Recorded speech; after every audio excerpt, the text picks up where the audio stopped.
Hi. Hi everyone. Um I want to give you an example of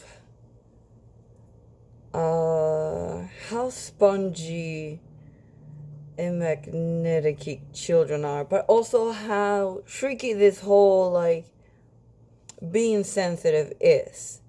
And I think some of you are sensitive. Some of you, I believe everyone is sensitive. I believe everyone can be sensitive. You can grow this. This can grow on anyone. And it's actually most of the reason why maybe some of us act the same, act the way that they do, feel the way that they do, and maybe it can help understand why certain things that don't make sense maybe will make sense. So here's an example.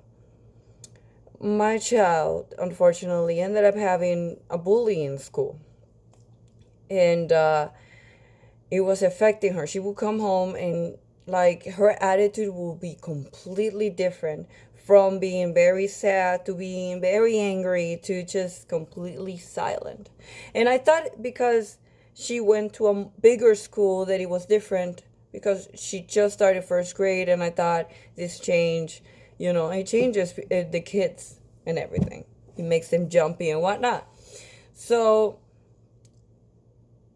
then I hear the kids telling me coming out of the bus that Aurora got hit by a kid.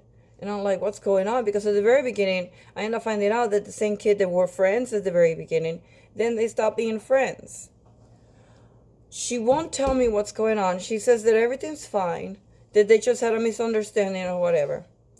Turns out, I get this feeling. I'm like, nope, there's more to this than what I think there is. So I sit down to meditate with her. I said, we gotta sit down and meditate. And she's like, I hate this. She's like, I hate it. I don't like meditating. I don't like sitting there. And I told her, like, why do you have to make it a chore? It's just like you literally are just sitting there using your imagination, just lollygagging. You're not doing much. You could do that. She's like, I can't picture anything. Talk about that another time.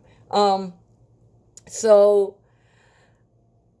I sit her with me. I said, okay, then sit on my lap with me and let's at least relax, because you're stressed and I can tell something's not right.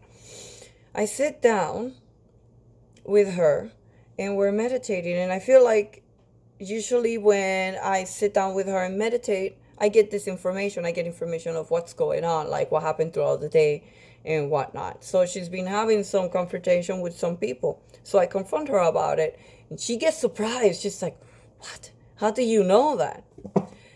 There was this one other instance where we were talking. She had a disagreement with me, and she had my hands. We were doing something, and she got really mad and twisted my finger all the way back really painfully. And I was so surprised with this, because that was like the first act of violence that my kid did to me. I'm like, wow, like what just happened? And when she did that, I get an image of a boy, the boy. I literally get the image of a boy grabbing her finger and just pulling it back and hurting her. Like, I felt that moment. I felt that instant. And that's how I knew that where it comes from.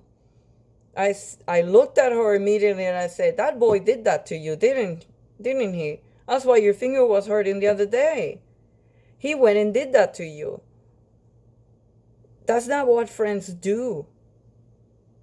And this was before, the situation got worse. But that's how I ended up finding out what was going on. Because I literally saw that moment. I saw his face. I saw the anger. I felt the emotion. That boy was really angry because she wouldn't do what he would tell her to do. He was manipulative. He was telling her to do things. She would say no, and she was getting in trouble. I said, friends don't do that. That's not a friend. That's a that's a person that isn't all right. They aren't correct. You can't be doing this. When she ended up, she got surprised. She's like, how do you know? And I'm like, because I saw the vision. Mommy can feel these emotions and things. And when she also feels this, she also sees who's done it. Like it's like a pattern, like they gave you their pain and you're transmuting that pain and you're giving it back and you're giving it to someone. So you have to, like, those moments of anger come, and you have to find out where they come from. Otherwise you're just gonna also give those to someone. And I ended up learning this, so I ended up fixing a lot of my anger. Because I was like, I don't want to be a repetitive machine, because that's what most of us are. A repetitive machine of pain, of a trauma or a situation or something that left us marks. And we need to undo that so we can finally see ourselves, so we can free ourselves, so we can free ourselves from depression and anxieties and the lies and the things that people did to us, because sometimes that was something that was done to them. So yeah. So the thing about being sensitive is that most of us are going through this and we are experiencing this, but we don't know why. And it's because you're probably very sensitive to all of this, because you need to clear out. And once in a while, you're gonna have to, like, walk out from a lot of those moments that you think you can't control. You just gotta walk, and breathe in and breathe out. It's just a small explanation of why maybe some of you are feeling the way that you are. Just, letting you know that that's the thing. And yeah, children do that. We are sticky. They learn everything from us and then they apply it to others. I ended up finding out that this poor boy, parents, both parents were in jail. And a part of me got that he was angry at her because she has both parents. Because me and my husband, we talk about things. We work it out. We don't just shout or yell or scream. Actually, no, none of that. So, yeah, just being very careful and watching out for yourself and others, and understanding that we are all in pain and in a journey. So much respect for everyone and anyone. So good luck. Take care. You got this.